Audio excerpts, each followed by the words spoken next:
Hello, everyone, and welcome to another Tooltip Tuesday. Thank you so much for tuning in. Today, I have an easy one.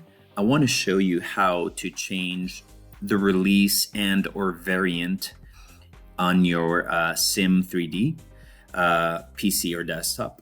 And when you install Toolroom, you get, among others, three icons. One of them is Start Toolroom, Stop Toolroom, and this release manager here. So I'm going to focus on this one.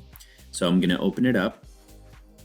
And here you can have you have the options to change the release. As you can see, I have a few of them here. And also you can change the configuration. So if I click on this cascade up here, I have a few configurations here, but I want to show you how to create a new one. So let's say I just wanted to stick to RN34, which is the latest, and I wanted to add a new variant or a new configuration. I would go to custom, and here you have all these options here for variants. And I wanted to, let's say, make it an MX7.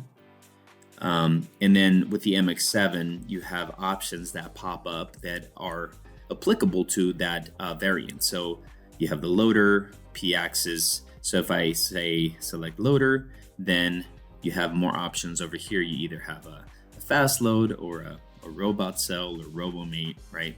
So whatever the case might be, obviously you want to mimic whatever you physically have on your shop floor and go from there. So I'm gonna hit continue once I've selected all my options. There it is. And then it's going to ask me if I want to save it as a variant. So I can go ahead and name it. And you can go with whatever is going to help you identify this. So like that. And hit save.